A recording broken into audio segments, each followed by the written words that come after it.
Olá, você está no canal Um Conto por um Ponto.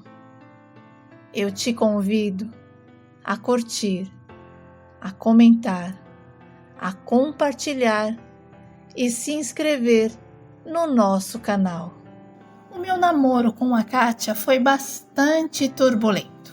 Os pais dela não gostavam da ideia de nós dois juntos, mas a mãe dela, a dona Inês, fazia coisas piores, já que não me suportava, e fazia questão de dizer que não tinha dado do bom e do melhor para a filha, para ela terminar casada com um pé rapado que não tinha nem onde cair morto. E as palavras dela me magoaram muito, e eu cheguei a terminar várias vezes com a Kátia por causa disso. Mas a minha namorada pedia para que eu tivesse paciência e que quando ela me conhecesse de verdade, ela iria mudar de ideia. E por amor a Kátia, eu aguentei tudo em silêncio. Quando eu e a Kátia começamos a namorar, a irmã dela, a Josélia, também começou a namorar com o Dudu, um rapaz que tinha peso no nome, e a mãe delas dava mais atenção a ele. Parecia que o rapaz era dono do mundo.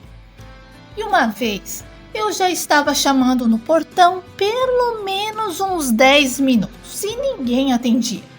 Mas quando o Eduardo estacionou o carro na porta e a dona Inês viu, ela correu para abrir o portão com um sorriso de orelha a outra.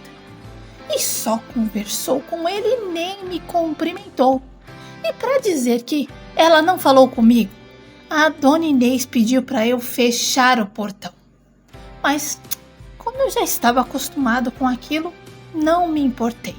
Sentei no sofá, esperei a Kátia terminar o banho e vi a dona Inês paparicando o Dudu. Até gelatina ela fazia para ele. E eu achava tudo aquilo uma grande bobagem. Mas para eles era importante ter alguém influente na família. E o Dudu praticamente fazia o que queria na casa da minha sogra. Ele deixava carros e motos na garagem, por dias. E quando viajou com a Josélia para a praia, a minha sogra até cuidou do cachorro dele dentro de casa. Algo que nem ela gostava. Mas para agradar o genro. E quando eu chegava, ela dizia: viu a moto que o Dudu deixou na garagem? Olha o carrão do pai dele. Para ela, tudo que pertencia ao Eduardo era caro e luxuoso. Bom, o Eduardo e a Josélia decidiram ficar noivos após apenas 4 meses de namoro. E os meus sogros organizaram um grande jantar para comemorar e impressionar a família do rapaz. E no final da festa, a minha sogra chamou eu e a Kátia para ajudar a limpar tudo, enquanto a Josélia e o Dudu ficaram sentados na sala assistindo televisão, dando a desculpa que estavam cansados demais para ajudar.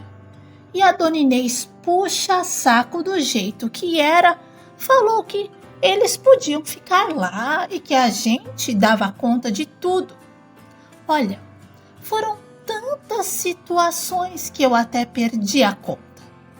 Eu trabalhava em uma metalúrgica e comecei como operador de máquinas e aos poucos eu fui crescendo lá dentro, principalmente porque eu sempre me esforcei, fazia hora extra e trabalhava aos sábados, porque em casa as coisas eram difíceis.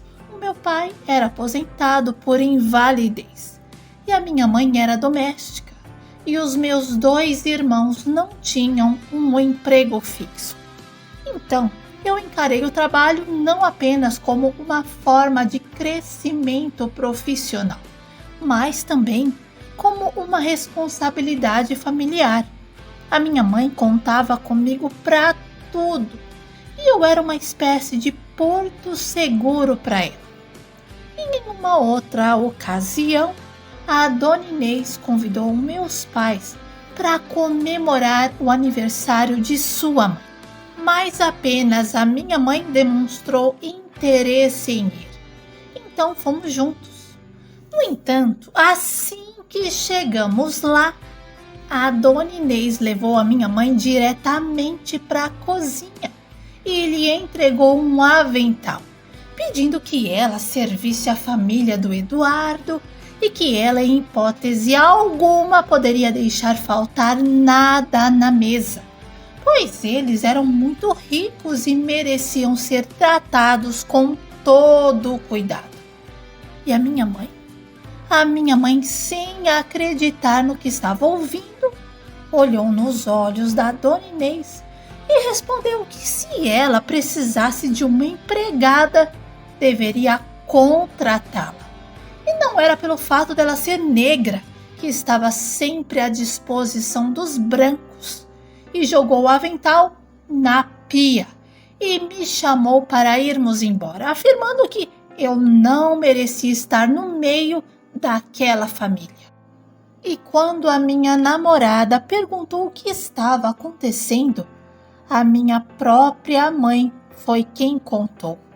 E ela ficou furiosa e foi tirar satisfação com a Dona Inês. E as duas discutiram feio.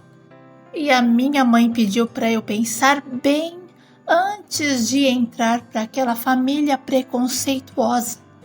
E devido à forma como a Dona Inês tratava a mim e a Kátia, sempre criticando e interferindo em nossas vidas, a minha namorada, que já era financeiramente independente, tomou a decisão radical de sair de casa. E isso só aumentou a raiva da Dona Inês em relação a mim, me acusando de afastar a sua filha do convívio familiar. Mas a Kátia e eu buscávamos apenas paz. Quando a minha mãe soube que a Kátia estava procurando um lugar para morar, ela convidou a minha namorada para ficar em casa. Porém, deixou bem claro que não queria a gente se agarrando pela casa. E cada um teria o seu próprio quarto. E a Kátia aceitou o convite. E um dia, a minha cunhada Josélia apareceu em casa com o seu namorado e chamou a Kátia para uma conversa séria. E alegou que as atitudes da Kátia estavam magoando os pais delas e manchando o nome da família. E na minha presença, sem nenhuma vergonha, a Josélia até afirmou que a Kátia merecia algo melhor. E a minha namorada mandou a irmã dela embora, pedindo para ela não se intrometer em assuntos que não pertenciam a ela. Olha, fomos bombardeados pela família da Kátia, mas estávamos decididos e seguimos o nosso caminho, sem cortar atalhos. A gente sabia o que queria e fizemos tudo corretamente. Nós nos casamos no cartório e na igreja, enquanto Eduardo começou a enrolar a Josélia. Ele passou a viajar com os amigos, aparecia bêbado na casa dela e em um certo momento a polícia bateu na porta dos meus sogros. Foi então que descobriram que as motos e os carros que o Dudu deixava na garagem eram roubados e o Eduardo acabou preso por furto qualificado, deixando a minha sogra desolada. A família do Dudu chegou a pedir dinheiro emprestado para os meus sogros, a fim de pagar um advogado. Porém, quando descobriram que a família tinha mais nome do que dinheiro, a situação mudou. A Dona Inês, então, não apoiava mais o namoro da filha com o Eduardo e chegou a ir várias vezes na minha casa pedir para Kátia conversar com a irmã de que o Eduardo era roubado. Sabe, a empresa em que eu trabalhava faliu depois que os filhos assumiram o controle. E como o seu Pacheco, o dono, gostava muito de mim, ele me chamou para conversar e disse que via muito de si mesmo em mim quando era jovem e que queria fazer algo para me ajudar. E foi então que ele me presenteou com 3 máquinas para eu iniciar o meu próprio negócio. E a partir desse momento, montei a minha própria empresa de ferramentas especiais. A Kátia assumiu a administração da nossa empresa e os meus 2 irmãos vieram trabalhar comigo na fábrica. E todos nós demos o nosso melhor.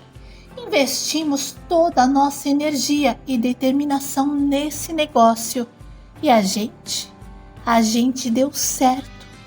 E quando a Dona Inês viu a minha vida decolar, ela mudou completamente comigo. Já não era mais tratado como antes.